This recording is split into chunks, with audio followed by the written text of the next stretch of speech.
4천만 원을 넣었어요. 2020년까지 넣었다고 가정을 하면 얼마가 되냐면 4억 5천이 돼요. 와. 이게 엄청난 거죠. 그러면 1,000만 원씩 넣었으면 45억. 따라서 우리나라는 투자의 기간을 최소한은 3년에서 4년 정도만 갖고 계셔도 성과를 못 낼 일은 거의 없다. 이제 좀 이따가 또 죄송합니다. 네. 볶자면 전략도 나옵니다. 아, 그런 것도 있어요? 그건 뭐예요? 볶음밥도 추가해가지고요. 아, 볶음 3개씩 하는 거예요? 예, 제가 얼마 삼성전? 전까지 모 여자대학교 앞에 네. 아파트에 살았거든요. 네. 예, 그 산에 한참 올라가면 있는 여자대학 있지 않습니까? 아, 서울시내에 네. 있습니다. 그 여자대학교에 이제 저는 산동네 아파트에 살았는데, 물론 이제 뉴타운이죠. 살았는데 네. 아들들을 데리고 네. 그 학교 앞에 가면 아무튼 싸고 맛있잖아요. 가서 이제 먹는데 전부 다 와서 그 중국집에 와서 시키는 메뉴가 정해져 있는 게 볶자면이에요. 그게 뭐예요? 그랬더니 볶음밥 3분의 1, 짜장면 3분의 1, 짬뽕 3분의 1로 되어 있는 세트가 있는 거예요. 이런 전략에서 우리가 얻을 수 있는 그 핵심적인 그게 뭐냐면 올인하지 말고 두 번째는 이걸 좀 더 분산하면 더 좋아요. 이게 이제 바로 투자 3분법, 바로 볶자면 전략이라고 이제 저희들이 부르는 건데 네. 간단해요. 자, 지금까지는 한국 주식, 네. 미국 국채만 했죠. 네. 그죠? 이 둘 다 한국에 상장돼 있고 수수료도 되게 싸다 그랬어요. 네. 잊지 않으셨죠? 네. 자, 그러면 우리가 2030은 또 좋은 점이 하나 있는 게 뭐냐면 투자 원금이 적은 게 좋은 점이에요. 왜?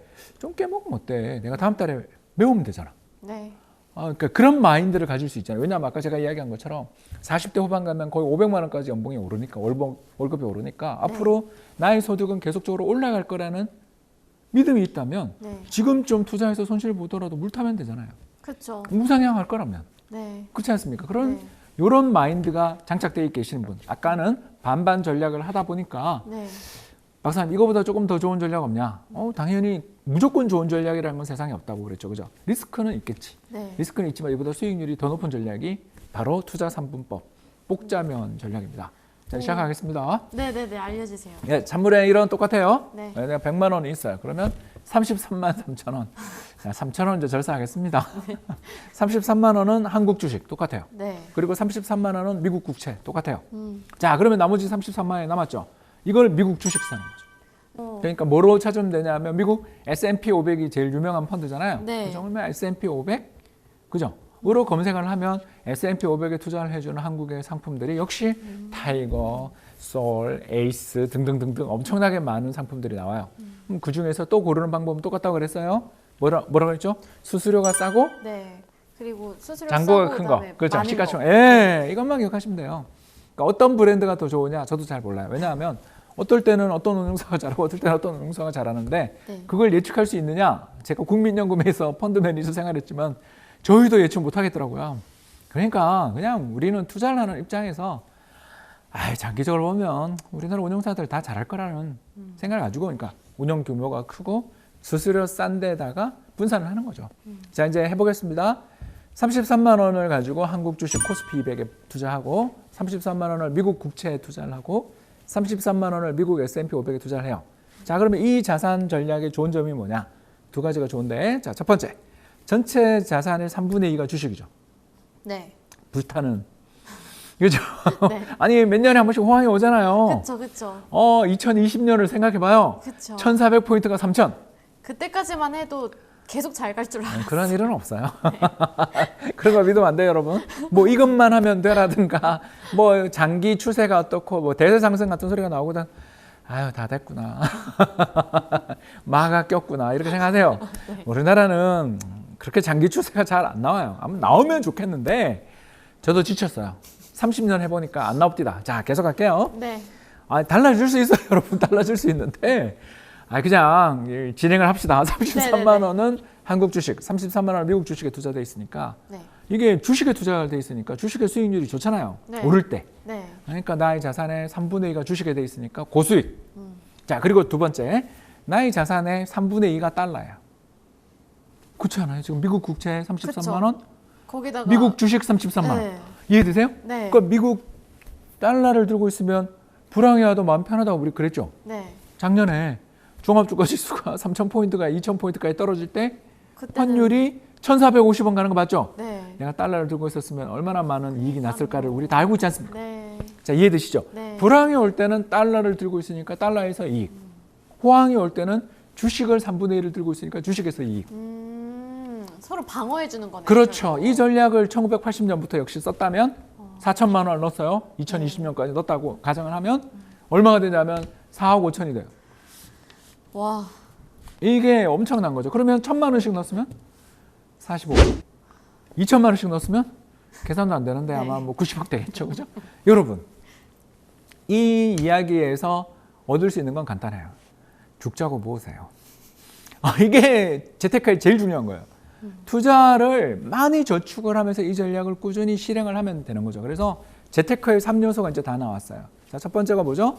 어떤 전략을 쓰냐. 그죠? 반반 할래, 뭐 3분법 할래. 아무튼 좋은 전략을 써야죠. 두 번째가 뭐죠? 투자를 할 때 얼마나 많은 돈을 내가 저축할 수 있느냐. 투자 원금이죠. 세 번째가 뭐죠? 투자 기간이에요. 네. 투자 기간을 길게 가져가면 가져갈수록 점점 더 성과가 눈덩이처럼 불어나는 거죠. 이걸 기억하시면 돼요. 그래서 젊은 분들은 네. 좀 위험해도 3분의 1을 주식을 해야 되는 거예요. 그렇죠. 예, 왜냐하면 지금 당장 손실은 볼 수 있을지 모르지만 네. 10년, 20년을 투자를 할 수 있으시니까 지금 이 사례에서는 40년을 했으니까 40년을 굳이 할 필요 없잖아요. 네. 2천만 원씩 투자를 할 수 있다고 가정을 예를 하면 10몇 년이면 나의 목표 은퇴의 자금을 모을 수 있잖아요. 네.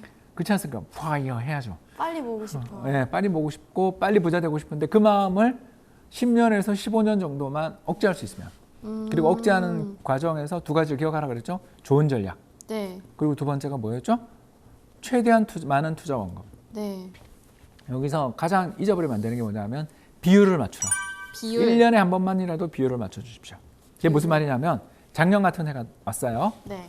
작년에 투자를 우리 반반 투자하고 있었어요. 근데 네. 주식은 한 20% 깨먹었겠죠? 네.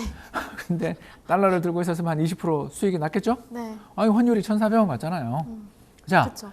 그러면 내가 잔고를 확인해 보니까 한국 주식은 40만 원 돼 있고 미국 국채는 60만 원 돼 있어요. 그냥 내버려둬 해야 돼요?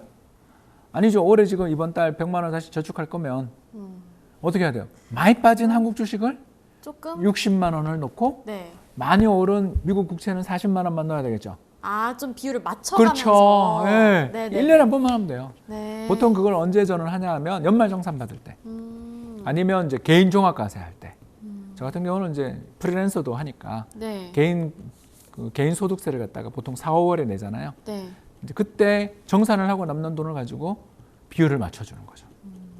요걸 1년에 한 번씩 하시면 돼요. 근데 이때가 제일 좋은 게 언제냐면 보통은 연말 정산하거나 보너스가 나오는 달에 그 비율을 1년치 계좌를 보면 나오잖아요. HTS에서 네. 본인 계좌 잔고 나오잖아요. 그러면 그걸 엑셀에 들고 와서 바로 되거든요.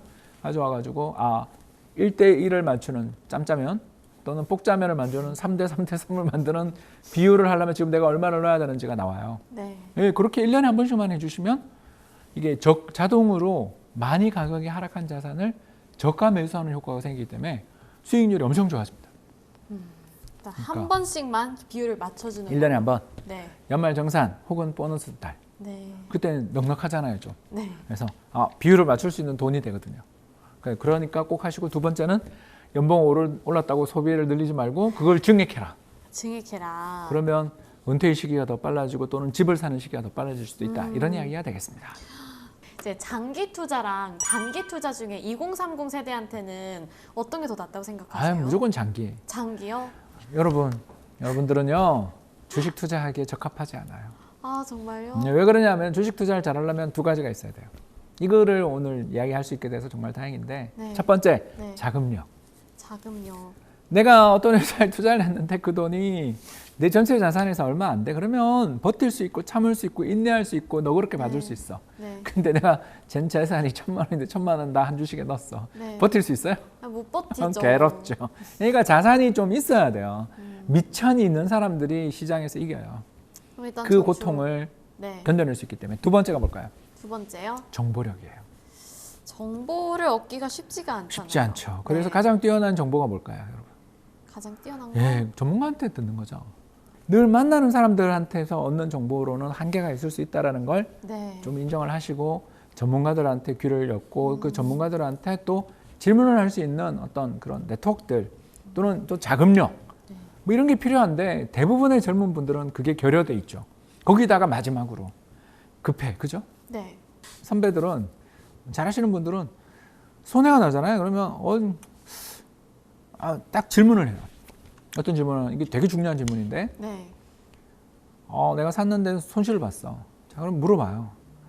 나한테 새 돈이 있으니까 하는 이야기죠. 새로운 돈이 생기면 이 주식을 더 살 것인가, 아니면 안 살 것인가를 물어봐요, 스스로에게. 그런데 더 사고 싶잖아요. 네. 그럼 잘 선택한 거잖아. 네. 내가 이 종목을 주가가 지금 빠지는 걸 예측 못했을 뿐이지 이 회사의 장기적인 미래가 밝고 앞으로 주가 상승 추세를 탈 거라는 거에 대한 신뢰가 있어. 네. 그럼 더 사잖아요. 반대로 난 돈이 있어. 이번에 돈이 들어왔어. 근데 내가 보유한 주식을 사고 싶지 않아. 그러면 손절을 해야지. 그건 내가 잘못 판단한 거잖아요. 네. 이해되세요? 네. 이 판단을 내리려면 가정이 하나 필요했죠. 새로운 돈이 있다면 여기 투자를 할 것인가라는 네. 리셋하고서 판단할 수 있는 냉정함이 필요하죠. 그 냉정함이 결여되어 있을 때 투자에서 성공하기가 되게 어렵겠죠. 네. 그 냉정함은 어디서 나와요? 경험이죠. 네. 자금력과 경험에서 나옵니다. 근데 20대, 30대는 안타깝지만 그 대부분을 결여하는 경우들이 확률이 다 그렇다는 이야기 아니에요. 그러지 않을 수 있잖아요. 따라서 20대, 30대는 어떻게 해야 돼요? 저축 많이 하고 덜 깨먹는 전략, 성공 확률이 높은 전략에다가 투자를 하며 1년에 한 번씩 인센티브가 나오든 보너스가 나오든 연말정산에서 뭐가 나오든 배당이 나오면 추가 불입을 하면서 자금을 계속 키워나가고 비율을 맞추려는 노력을 해나가는 과정을 정말 부탁해요. 3년만 한번 해보시면. 3년만. 왜냐하면 우리나라는 3년 안에 주식시장에 한 죽었다 살았다 한번 하거든요. 네. 3년만이요. 예, 우리나라는요. 2008년 글로벌 금융위기, 네. 그죠? 주식 반토막. 네. 자, 그리고 2011년 미국 신용등급 강등, 역시 고점에서 주가 30% 빠졌고요. 2015년 중국에서 외환위기 난다고 난리 났었을 때 우리나라 중국 관련 소비재 기업들 다 반토막 나는 거 보셨죠? 2017년 반도체 슈퍼사이클, 2020년 코로나 팬데믹, 2022년 우크라이나 전쟁. 자, 죽었다 살았다가 지금 2008년부터 지금까지 단 15년 사이에 몇 번 있었죠? 6번 있었어요. 따라서 투자의 사이클을 3년 정도만 인내하셔도 방금 이야기했던 자산 배분 전략 또는 분산 투자 전략을 통해서 얼마든지 나는 수익률을 제고할 수 있는, 왜냐하면 많이 빠진 거를 물을 탔잖아요. 네. 많이 빠진 거를 리밸런싱 해주면서 비율을 맞춰주면서 물을 탔잖아요. 네. 그러니 어디서 큰 손실을 봤던 속에서 폭발할 때, 불기둥이 솟을 때 수익을 크게 낼 수 있거든요. 따라서 우리나라는 투자의 기간을 최소한은 3년에서 4년 정도만 갖고 계셔도 성과를 못 낼 일은 거의 없다. 채권에 일단 회사채 그리고 국채 있잖아요. 근데 그 중에서 일단 단기적으로 좀 더 많이 빨리 수익을 얻고 싶으면은 어떤 거에 투자하는 게 더 나아요? 회사채죠. 회사채. 그런데 회사채는 사실 주식과 채권 사이에 있는 거라고 생각하시면 돼요. 아. 약간 하이브리드, 아. 혼종. 네. 예, 왜 그러냐 하면 기업이 발행한 채권이 회사채라서 네. 부도 리스크가 있어요. 아, 그럼 좀 믿을 만한 회사의 네, 그래서 채권. 투자 적격 등급 어. 채권을 사면 좋은데 안타깝게도 한국은 투자 적격 등급 채권도 자주 파산하죠. 아. 그렇죠? 그러니까 무조건 안전을 찾는다면 국채, 정부가 발행한 국채. 국채를 사는 게 맞고 그게 아니라면 회사채를 사는 것도 좋은데 네. 회사채를 살 때 있어서 일단 투자 적격 등급 회사채를 사는 게 그나마 좀 안심할 수 있는 방법입니다. 네. 100% 안전하지는 않아요. 네. 그러니까 금리를 더 주지. 그렇죠. 당연한 이야기지. 하이리스크. 당연한 이야기지. 아니 그냥 미드 리스크, 아, 인컴인데. 미드 리스크예요? 아이 뭐 최근 한 10몇 년 사이에 이제 AA 등급, 되게 좋은 등급이죠. AA 등급 회사채 중에서 파산하고 투자자들한테 큰 손실을 끼친 게 대우조선해양 정도이니까 있긴 있었지만 또 자주 있지는 않아요. 네. 예, 그런 정도라고 볼 수 있습니다.